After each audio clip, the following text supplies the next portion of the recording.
सौर पैनल, यानी बहुत सारे सौर सेल को जोड़कर संयोजित करके क्या बना देते हैं, सौर पैनल। ठीक ना। अब देखिए सौर सेलों के साथ संबंध प्रमुख यह लाभ है जो उसमें कोई गतिशील पुर्जे नहीं होते, कोई गतिशील मशीन नहीं होते। ठीक ना। और उसमें कोई खास क्योंकि गतिशील पुर्जे नहीं होते तो रख रखाव की ज़्यादा परेशानी नहीं झेलना पड़ता है, रख रखाव में परेशानी नहीं होती है। ना सर एने सब लगल है ये वाला सब चांदी के तार। हाँ कुछ न कुछ चांदी के तार रहेगा। सौर सेलों के उपयोग करके एक अन्य लाभ यह है कि इसे सुदूर और अगम्य स्थानों में स्थापित किया जा। कल ही बताए थे जहाँ पे बिजली की व्यवस्था नहीं है उस क्षेत्र में ये ज़्यादा उपयोगी है। ठीक ना। हाँ लेकिन एक बात जरूर है जो खर्चीला ज़्यादा है, क्योंकि आधे चांदी जैसे तत्व अब महंगे होते हैं ना। चांदी लगे और क्या एक जर्मेनियम है, सिलिकॉन है, इस तरह से तत्व लगते हैं जो काफ़ी महंगे होते हैं। सौर सेलों के उत्पादन की समस्त प्रक्रिया अभी भी बहुत महंगी है। सौर सेलों को परस्पर संयोजित करके सौर पैनल बनाने में सिल्वर यानी चांदी का उपयोग करते हैं। क्या चीज़ का उपयोग करते हैं, चांदी का उपयोग करते हैं, जिसके कारण लागत में और वृद्धि हो जाती है। और उच्च लागत तथा कम दक्षता होने पर भी सौर सेलों का उपयोग बहुत से वैज्ञानिक तथा प्रौद्योगिकी अनुप्रयोगों के लिए किया जाता है। मानव निर्मित उपग्रहों, आंतरिक अन्वेषण युक्तियों जैसे मार्स ऑर्बिटरों में सौर सेलों का उपयोग प्रमुख ऊर्जा के रूप में किया जाता है। रेडियो बेतार संचार तंत्रों, सुदूर क्षेत्रों में टीवी रिले केंद्रों में सौर सेल पैनल का उपयोग किया जाता है।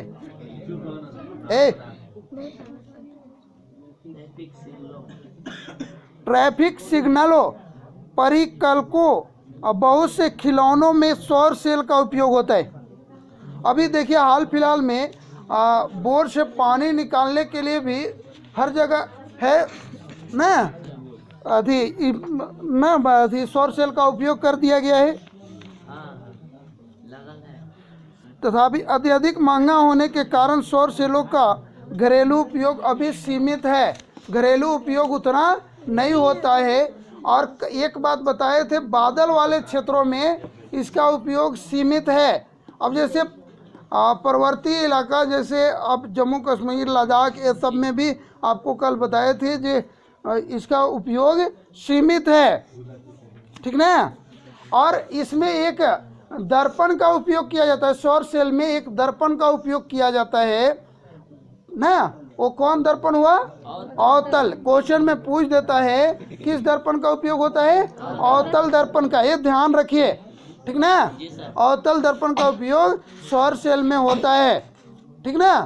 प्रकाश को क्या करेगा उजी ना, वो आधे सीधा कहिए जो प्रकाश को अवतल दर्पण किस तरह से रहता है, एक जगह आपतित करेगा, यानी एक जगह प्रकाश को सिमटेगा ना, जो भी बिखरे हुए प्रकाश है एक जगह जाएगा।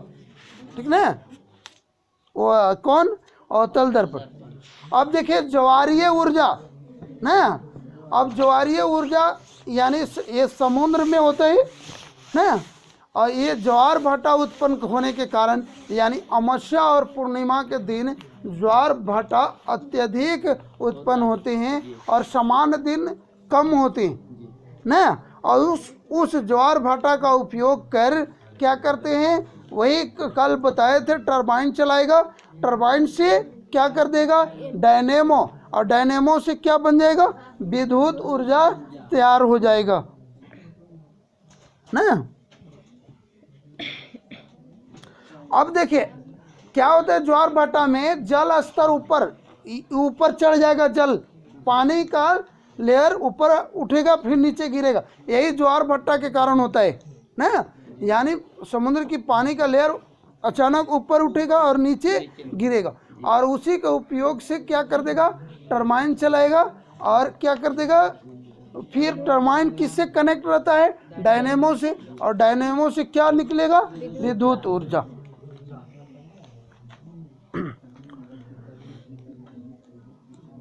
हाँ, अब लेकिन उसी में समुद्र में छोटे छोटे बांध बनाए जाते हैं यही चीज के उपयोग के लिए। किसके उपयोग के लिए, ज्वार भाटा के उपयोग के लिए। अब है तरंग ऊर्जा, ठीक ना।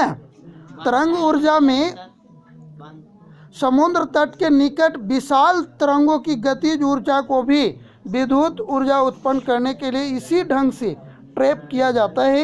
महासागरों के पृष्ठ पर आर पार बहने वाली प्रबल पवन तरंगे उत्पन्न करती है, यानी प्रबल पवन बहता है, हवाएं चलती है, वो तरंग उत्पन्न करेगा। जैसे आपको धूप में देखिएगा छोटे छोटे तालाबों में जब पानी लहर चलने से पानी हिचकने लगता है कोरों पर, तो उसी तरह के तरंग का उपयोग किया जाता है किस चीज़ में, वो टरबाइन घुमाने में, और फिर उससे क्या करेगा, डायनेमो और विद्युत ऊर्जा उत्पन्न होगा, ठीक ना।